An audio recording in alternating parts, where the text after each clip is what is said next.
Bismillahirrahmanirrahim. Pemaparan materi bab 7 SKI, Wali Songo dan pembentukan masyarakat Islam Nusantara. Halo guys, yang pertama, ada 4 teori yang dihubungkan dengan proses Islamisasi dan perkembangan Islam di Indonesia, yaitu yang pertama, Islam disiarkan dari India, yang kedua dari Arab, yang ketiga dari Persia, dan yang keempat dari Cina.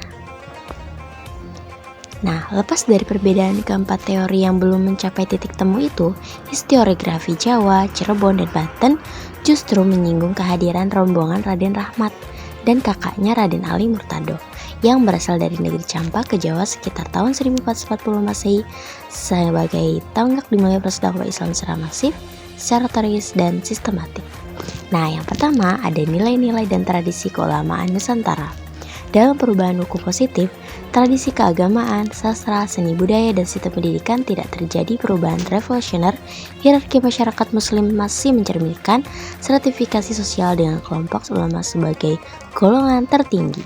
Nah, selanjutnya ada keragaman paham kesufian Nusantara.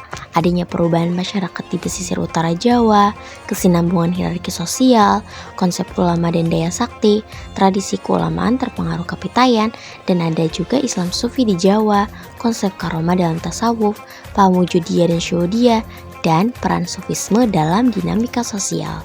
Nah, itu adalah keragaman paham sufian. Kemudian ketiga, pesantren hasil asimilasi pendidikan Hindu-Buddha. Salah satu proses islamisasi melalui dakwah Islam terjadi dengan pengambil alihan sistem pendidikan lokal yang memiliki ciri Hindu-Buddha dan kapitayan oleh para penyebar Islam. Dalam konteks ini, duku, asrama, dan padepokan Hindu-Buddha menjadi lembaga pendidikan Islam yang dikenal sebagai pondok pesantren. Para penyebar Islam, terutama Wali Songo, berhasil menyatukan nilai-nilai sosio-kultural religius masyarakat Hindu-Buddha dengan ajaran Islam. Nah, selanjutnya, terutama dalam memformulasikan nilai-nilai tauhid, guru sufi dengan kewaskitaan dan pencerahan spiritual mengambil alih sistem pendidikan Hindu-Buddha yang disebut duku untuk mendidik calon pendeta atau wiku. Nah, itu sebagiannya ya. Nah, selanjutnya ada keempat, islamisasi nilai-nilai seni budaya Nusantara. Nah, dalam buku yang tertera disebut Javans Volksnaturkundigen karya Dr. Piget dijelaskan bahwa wayang kulit Purwa yang dikenal saat ini merupakan produk hasil asimilasi dan pengaruh para wali penyebar Islam, terutama generasi Wali Songo. Nah, selanjutnya yang kelima, tradisi keagamaan Islam Campa. Nah, anggapan bahwa adat dan tradisi keagamaan muslim tradisional di Indonesia merupakan pencampuran ajaran Hindu-Buddha dengan Islam. Tidak didukung fakta sejarah. Tradisi keagamaan seperti kenduri memperingati kematian pada hari ke-7, ke-7, ke-40, ke-100, dan ke-1000 ternyata berasal dari tradisi muslim Campa. Jadi bukan Hindu-Buddha ya teman-teman. Nah, yang keenam, transvaluasi nilai-nilai menjadi Islam Nusantara.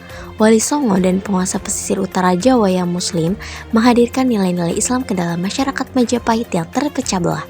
Transvaluasi nilai ini mengubah semangat keagungan, kemuliaan, kebesaran menjadi nilai Islam seperti kesabaran, keikhlasan, keadilan, dan kesederhanaan. Nah, juga Wali Songo berhasil melakukan transvaluasi nilai dari semangat penaklukan Majapahit menjadi nilai-nilai Islam yang halus, santun, luhur, dan penuh empati. Proses ini membuka jalan bagi perkembangan masyarakat Jawa yang menggabungkan nilai-nilai Islam dan lokal. Nah, yang ketujuh, islamisasi kapitayan dan Hindu-Buddha. Islam disebarkan melalui islamisasi ajaran Hindu-Buddha, terutama melalui pengembangan duku dan padepokan. Pesantren lahir dari lembaga tradisional menggabungkan istilah Islam dengan lokal. Proses ini disebut pribumisasi Islam oleh Kiai Haji Abdurrahman Wahid, masih terlihat dalam penggunaan istilah lokal dan penyesuaian bahasa Arab. Nah, fakta pribumisasi Islam Wali Songo terlihat dalam penggunaan istilah lokal untuk menggantikan istilah Arab dan penyerapan budaya Hindu-Buddha ke dalam praktik Islam. Jejak ini masih terlihat dalam keberagaman adat, seni, budaya, dan bahasa di Indonesia.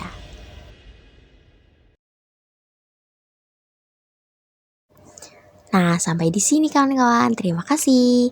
Assalamualaikum warahmatullahi wabarakatuh.